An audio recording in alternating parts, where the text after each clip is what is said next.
Hello, and welcome to HaZayin Nezer, the Olive Branch, a podcast about relationships of all kinds and how to improve them. Welcome to the Olive Branch, Episode 3, Active Listening.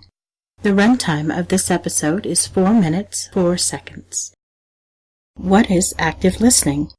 Between announcing this episode topic and preparing its script, I have learned that the concept of active listening has been expanded from its original form, and the specific strategy of active listening I had in mind is now called reflective listening.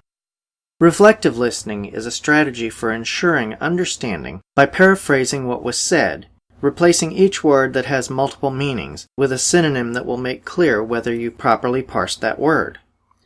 If you are speaking with someone who uses this technique, you can improve your communication by listening carefully to the paraphrase and trying to figure out why a particular word was understood as this meaning rather than that one.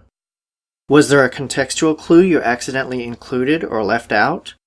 Is your listener just making sure you didn't mean a statement that is far from the most likely one? Did you choose the wrong word? By listening carefully both when someone is expressing meaning to you and when you are getting feedback on what you said, you can improve both your understanding of others' expressions and your own choice of words when trying to express ideas.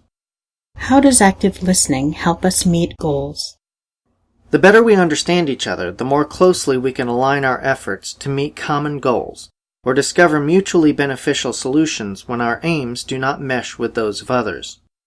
Are there larger issues involved than listening actively? As I thought about this episode, I realized that clarifying what we heard so we know how well it matches what was intended is not the whole picture. We need active listening because of a deeper problem. Perspective. When I clarify something my wife has said, I often find that even my clarification is way off base. She's sometimes surprised how I could have gotten to the idea I tried to verify. This is because we often approach situations with different perspectives and goals in mind. And when those are wildly different from those held by the other person in the conversation, a vastly different interpretation of the words that were said can show up. We need to remember that we are not party to the only valid interpretation of all facts at all times, nor to the entirety of the pertinent facts in any situation. Recent events have shown me how violently things can turn out when one person thinks the facts he possesses are the only ones that matter. People can be called terrible names that don't fit them, and an event can be viewed by a large population with a perspective that is not appropriate. Friends can be lost because a story goes around that one thing is happening, and other friends hear a more complete story indicating that that one thing was not at the core of what was happening. But those who believe the first story think the others are defending something they absolutely are not defending. A good portion of the conflict in this world comes from misunderstanding. Our enemies want us to be confused, to look at each other as non-allies, to abandon valid friendships. This is true in both the physical and political world and in the spiritual one. The underlying problem of perspective can be mitigated by trying on each idea that others show us, trying to understand how that idea might be valid, and looking for ways, above all, that that idea fits with what we already know of the person. How can I be a better listener? In addition to using active listening techniques to ensure that you are actually hearing someone before you respond, you can become a better listener by doing these things.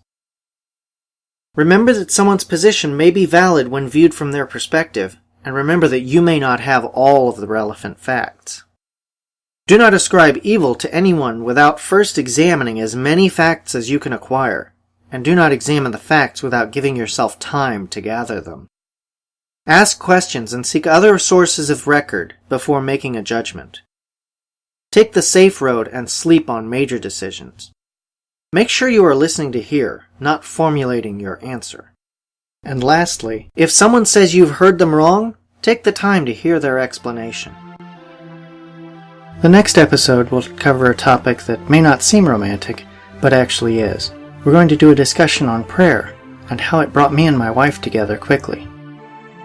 HaZayin Nezer is copyright 2017 by Lincoln Sager and is distributed under a Creative Commons non-commercial license. This means that you are free to use this program in creative endeavors so long as you don't charge for your work and appropriate credit is given to Lincoln Sager. If you like this podcast episode, please tell someone about it. HaZayin Nezer is created through the generous support of our backers at Patreon. You can pledge your support for this podcast by visiting patreon.com/over2sd.